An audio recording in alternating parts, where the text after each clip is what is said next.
Buenos días, profesora y compañeros. Me llamo Andrés Felipe Hernández del grado sexto.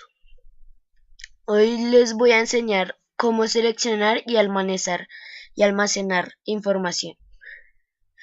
No toda la información que encontramos durante el proceso de búsqueda nos es útil.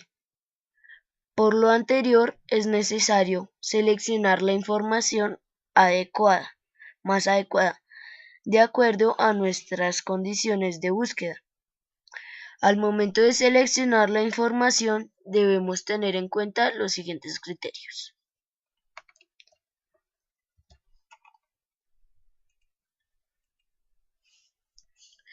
Pertenencia. La información que se seleccione debe responder a los objetivos y usos se delimitar en la búsqueda.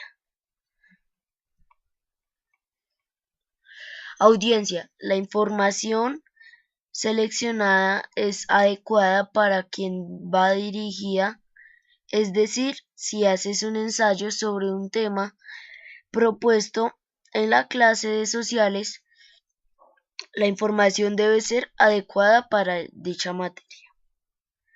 O sea, la audiencia es, por ejemplo, tú aprendiste un instrumento y estás en una clase de instrumento de música y entonces tienes que hablar sobre esta música. No te vas a poner a hablar sobre, por ejemplo, estás aprendiendo piano y no te vas a poner a hablar sobre batería o otras cosas.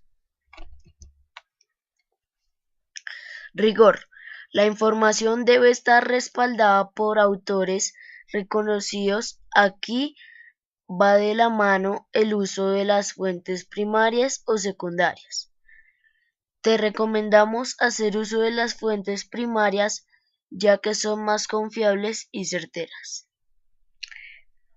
Bueno, por ejemplo, el mismo ejemplo del anterior tip es que en la clase no, por ejemplo, no pedirle ayuda a la fuente secundaria, que la fuente secundaria podría ser nuestros compañeros de música, sino la fuente primaria que podría ser nuestro profesor de música.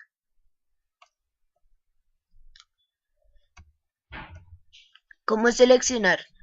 Ahora bien, ¿cómo seleccionar información de un texto para comprender en su totalidad? A continuación te damos un pequeño listado de las actividades que puedes hacer para lograr esto.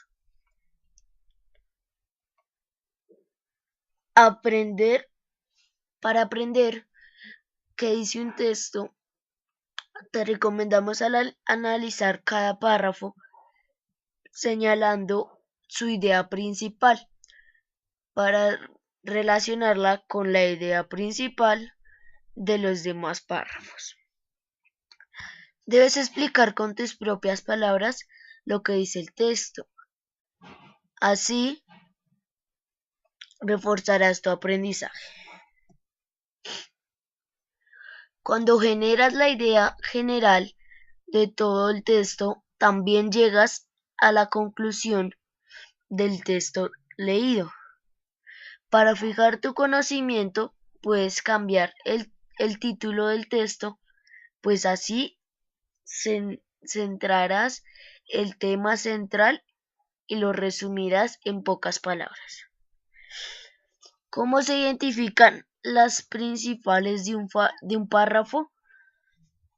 Primero, debes fijarte en las palabras o ideas que una u otra manera se repiten, luego extrae la idea con la que el párrafo tiene vida, es decir, la frase sin la cual el texto no tendría sentido.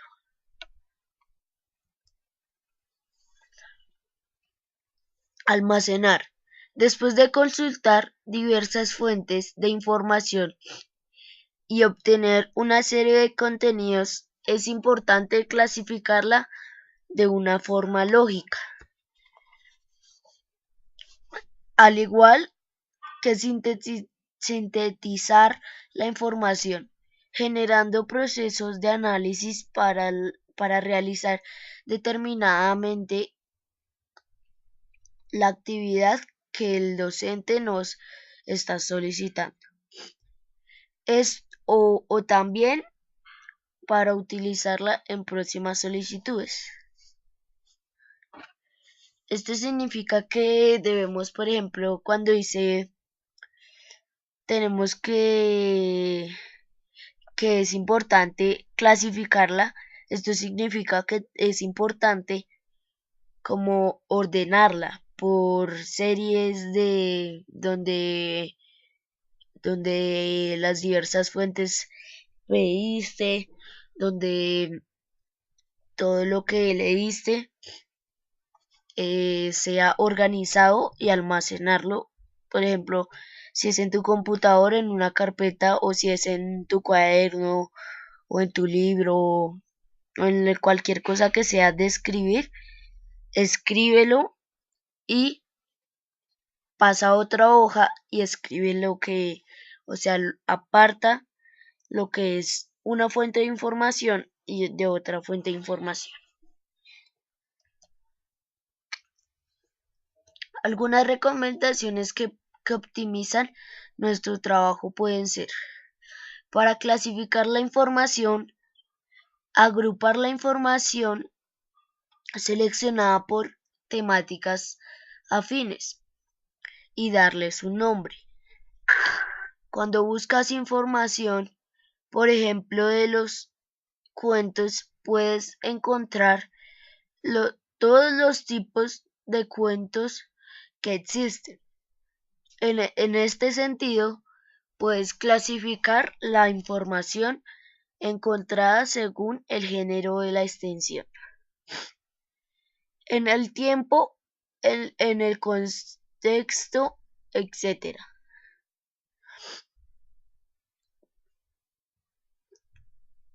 Acto seguido. Puedes crear carpetas asignándoles dicha denominación y almacenarla en estas. Guardar la información en un lugar seguro. Actualmente se utilizan repositorios en la nube. Ejemplo, Dropbox, Google Drive, entre otros. Gracias, este fue mi presentación. Y gracias por ponerme atención, profe y compañeros. Hasta luego.